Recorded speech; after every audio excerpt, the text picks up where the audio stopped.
Welcome back. Devesh Mishra के साथ आपके बीच हाजिर हो चुका हूं। शिक्षक भर्ती को लेकर एक सबसे बड़ी कवरेज है। लोक सेवा आयोग ने निर्णय ले लिया कि हिंदी और सामाजिक विषय का परिणाम हम इस दिन देने जा रहे हैं।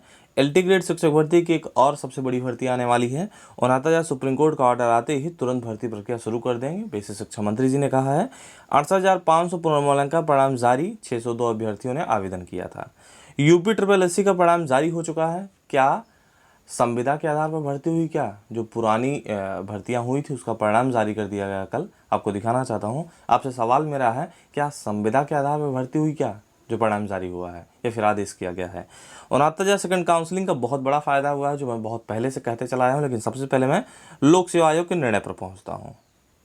अब यहाँ देख सकते हैं, खुशखबरी यह है कि एलटी ग्रेड शिक्षक भर्ती का रिजल्ट जारी करने का निर्णय ले लिया गया है। चार्जशीट दाखिल होने के बाद चार्जशीट दाखिल हो चुका था। मैं आपको बहुत पहले वीडियो और facemirror.in वेबसाइट पर बता चुका हूँ। दिन भर की खबर वेबसाइट पर मिलती रहती है, एकदम ऑथेंटिक। तो देख सकते हैं, चार्जशीट दाखिल होने के बाद उत्तर प्रदेश लोक सेवा आयोग ने बहुत बड़ा फैसला ले लिया है। बहुत बड़ा, जो कि बहुत दिनों से फंसा हुआ था।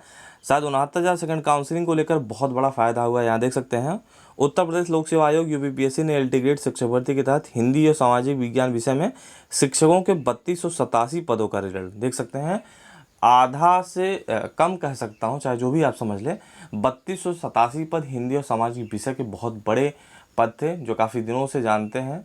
ये पेपर लीक प्रकरण में फंसा हुआ था। चार्जशीट दाखिल होने के बाद उत्तर प्रदेश लोक सेवा आयोग ने ये बड़ा फैसला ले लिया है कि 3287 पदों का रिजल्ट जारी करने का निर्णय लिया है। पेपर लीक प्रकरण में एसटीएफ की ओर से अंतिम चार्जशीट दाखिल किए जाने के बाद आयोग ने शुक्रवार को अहम फैसला ले लिया है। इन विषयों की परीक्षा में तकरीबन 1 लाख अभ्यर्थी शामिल हुए थे। आयोग के इस निर्णय से अभ्यर्थियों में खुशी की लहर दौड़ पड़ी है।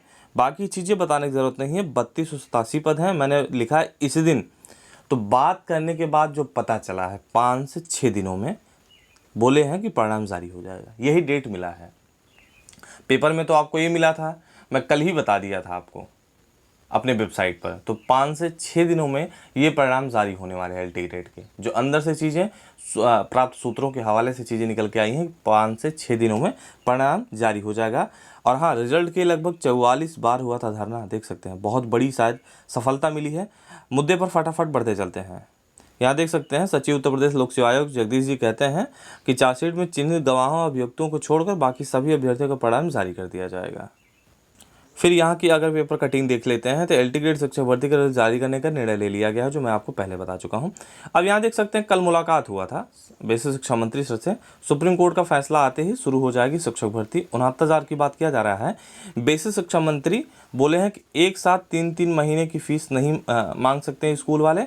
5 वर्ष तक संविदा कर्मी पर रखे जाने के सवाल पर कहा, ऐसी कोई योजना नहीं है। इस बात का सभी ने खंडन किया है। Deputy CM Keshav Prasad sir और बेसिक शिक्षा मंत्री सतीश सर और खासकर योगी यानी माननीय सीएम सर ने साफ साफ खंडन किया है कि ऐसा कोई हमारा सिनेरियो नहीं है। बार बार अपने चैनल एबीपी न्यूज़ वगैरह पर भी उनके भारतीय जनता पार्टी के प्रवक्ता ने भी खंडन किया है।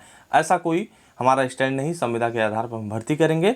और हाँ, 69,000 का सवाल पूछते ही सतीश सर कहते हैं सुप्रीम कोर्ट का फैसला आते ही तुरंत शिक्षक भर्ती शुरू हो जाएगी। मैं जानता हूँ 69,000 शिक्षक भर्ती को लेकर हर दिन कयास लगाया जा रहा है, शायद आज ऑर्डर आ जाए, लेकिन नहीं हो पा रहा है। लेकिन मैं आपको बता दूं, मोहन शांतनु सर, मैं कल भी या फिर आज सुबह तो नहीं चेक किया, कल तक मैंने चेक किया था, नहीं बैठ रहे थे। उनका कॉज लिस्ट में नाम नहीं दिखाई दे रहा था। तो कुछ भी समय लग सकता है, इसके लिए हमें इंतजार करना पड़ सकता है। अब यहाँ देख सकते हैं, जल्द होगी एलटी ग्रेड अध्यापकों की एक और भर्ती। देख सकते हैं यहाँ पर सबसे बड़ी भर्ती होने वाली है एलटी ग्रेड की। इसके पहले जो हुआ उसमें तो पद भरे ही नहीं गए हैं। तो प्रदेश के राजकीय माध्यमिक कॉलेजों में एलटी ग्रेड शिक्षकों की एक और भर्ती जल्द होगी। 3 साल में इन कॉलेजों में रिक्त पदों का ब्यौरा मांगा गया है। मंडलीय संयुक्त शिक्षा निदेशक को निर्देश दिया गया है कि वे रिक्त पदों का अध्याचन भेजे, ताकि उत्तर प्रदेश लोक सेवा आयोग को प्रेषित किया जा सके। भर्ती की लिखित परीक्षा उत्तर प्रदेश लोक सेवा आयोग कराएगा। 2018 के बाद इन कॉलेजों के एलटी ग्रेड शिक्षकों को चयन नहीं हुआ है, तो फिर से मांगा गया है अध्याचन। यहाँ देख सकते हैं, और अध्याचन आपको दिखाना चाहता हूँ, ज़रूर दिखाना चाहता हूँ। वेबसाइट पर मैं यहाँ देख सकते हैं 18/9/2020 कल की डेट में मांगा गया है। संयुक्त शिक्षा निदेशक से के माध्यम से रिलीज़ किया गया है। प्रदेश के राजकीय माध्यमिक विद्यालय में एलटी ग्रेड के रिक्त पदों पर चयन है, तो अध्याचन लोक सेवा आयोग को प्रेषित किए जाने के संबंध में ये मांगा गया है। और देख सकते हैं 5 कार्य दिवसों में इसे भेजें तुरंत के तुरंत। देख रहे हैं, 5 कार्य दिवसों में आप तुरंत के तुरंत भेजें। 18/9/2020 एक बड़ी भर्ती होने वाली है LT ग्रेड की। फिलहाल मैं जानता हूँ हवाई चीज़ें होती हैं, लेकिन इस प्रेस रिलीज या फिर विज्ञप्ति के माध्यम से ज़रूर कह सकता हूँ कुछ ना कुछ चीज़ें निकल के आएंगी। अब एक बड़ी भर्ती तो आनी है, एक TGT PGT में, LT ग्रेड में और एक बेसिक में। कब आएगा इसका आता पता नहीं है, लेकिन आना ज़रूर है। तो एक LT ग्रेड में सबसे बड़ी भर्ती होने वाली है, ये तो पूर्ण होने वाली है। जल्द आपको नियुक्ति पत्र मिलने वाला है, जिला आवंटन भी होने वाला है। अब यहाँ देख सकते हैं सचिव परीक्षा नियामक प्राधिकारी उत्तर प्रदेश विज्ञप्ति कल जारी किए हैं। सहायक अध्यापक भर्ती परीक्षा 2018 माननीय उच्च न्यायालय में योजित जो है याचिकाओं में पारित आदेश के अनुपालन परीक्षा फल का प्रकाशन देख सकते हैं कल की डेट में ये रिलीज किया गया है 18/9/2020 और आज 19/9/2020 के अपराह्न के बाद आप देख सकते हैं परीक्षा फल वेबसाइट पर लगातार बना रहेगा। 25/9/2020 तक उपलब्ध रहेगा और देख सकते हैं 602 अभ्यर्थियों को पुनर्मूल्यांकन का परिणाम जारी कर दिया गया है। सुनने में आया है 102 अभ्यर्थी सफल हुए हैं। आपको बताना चाहता हूँ, मैं बार बार कहते चला आया हूँ, नाताजार के लिए सबसे बड़ा फ़ायदा होने वाला है सेकंड काउंसलिंग को लेकर। हमेशा से कहता आया हूँ जितनी ज़्यादा भर्ती लेट होती है उतनी ज़्यादा फ़ायदा सेकंड काउंसलिंग के लिए होता है, हमेशा से। अभी 3200 कुछ पद वहाँ जा रहे हैं और 102 अभ्यर्थी यहाँ निकल रहे हैं। बाकी छोटी छोटी चीज़ें से निकल रहे हैं। TGT PGT लगभग क्लियर होने जा रहा है। LT ग्रेड मान के चले वो भी क्लियर होने जा रहा है और बहुत छोट पद ऐसे निकलते चले जा रहे हैं। PCS के पद अभी निकले, आपने देखा होगा। काफ़ी लोग 69,000 मैंने देखा था चयनित थे। असिस्टेंट प्रोफेसर के पद जो लगातार अभी शायद नियुक्ति पत्र नहीं मिल पाया है, वो भी उनमें से भी चयन होता जा रहा है। तो यानी कि आप देख सकते हैं सेकंड काउंसलिंग का बहुत बड़ा फ़ायदा होने वाला है, लेकिन एक्यूरेट नहीं बता सकता कितना गुणांक नीचे आ सकता है, कोई नहीं बता सकता, इसलिए मैं तुक्का नहीं मारता। देख सकते हैं कृषि सेवा के 2059 पदों का परीक्षा परिणाम घोषित हो चुका है UPSSC के माध्यम से। ग्रुप C की नौकरी है। सामान्य चयन प्रतियोगितात्मक परीक्षा 2018 का परिणाम जारी कर दिया गया है।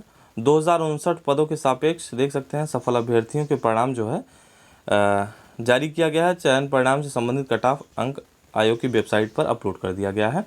कल देर शाम को जारी किया। वेबसाइट पर मैं अपना अपडेट भी किया। आपसे मेरा सवाल बनता है, क्या संविदा के आधार पर नियुक्ति की है? क्या नहीं, परमानेंट है, नियमित है। मैं जानता हूँ इसके पहले बहुत सारी चीज़ें एक अलग प्रकार से मैं देख पा रहा था, खलबली थी, मैं जानता भी, जायज़ भी था, लेकिन आप लोगों के प्रयास से ही सरकार बैकफुट पर आई। एक बात और स्पष्ट कर देना चाहता हूँ, जितनी तेज़ी से चीज़ें निकल के आई कल के डेट में, बहुत बड़ा मुझे लगता है आपका एक आह्वान था, एक मुहिम था जो सफल होता हुआ अच्छा लगा, मुझे भी बहुत अच्छा लगा। लेकिन एक बात और स्पष्ट कर देना चाहता हूँ, जो पुरानी भर्तियाँ संविदा के आधार पर कतई नहीं हो सकती है। कल मैंने अपने वेबसाइट पर ABP न्यूज़ का एक डिबेट डाला था, जिसमें सपा के प्रवक्ता हैं, गुजरात में शायद पढ़ाए हैं, गुजरात में ऐसा किया गया था। उन्होंने कहा कि ऐसा किया गया था, हाई कोर्ट से मैटर जाता है सुप्रीम कोर्ट तक, वहाँ जीत ही जीत मिलती है कि आप पुरानी भर्तियों को ऐसा नहीं कर सकते हैं जो आपने अधिनियम पास किया है संविदा का। और हाँ, आपने पुरानी भर्ती तो किया ऐसे ही, क्योंकि अगर 2059 पदों पर भर्ती वहाँ परिणाम हुआ तो उनको भी संविदा पर कर दिए। हाई कोर्ट से जीत मिलती है, सुप्रीम कोर्ट से भी जीत मिलती है, क्योंकि सरकार सुप्रीम कोर्ट भी जाती है, वहाँ भी जीत मिलती है। और आदेश दिया जाता है कि जब से इनकी नियुक्ति आप संविदा के आधार पर किए हैं, इनको आप पूरा वेतन पेमेंट करें। तो संविदा के आधार पर इनकी नियुक्ति नहीं कर सकते जो पुरानी भर्ती है। ठीक है, तो स्पष्ट एकदम क्लियर जान लें, सुप्रीम कोर्ट का ऐसा आदेश है। आप उठाकर ABP न्यूज़ लाइव मेरे ही वेबसाइट पर, मेरे ही YouTube चैनल पर आप विजिट करेंगे तो आपको पता चल जाएगा। चलते हैं, बाय बाय।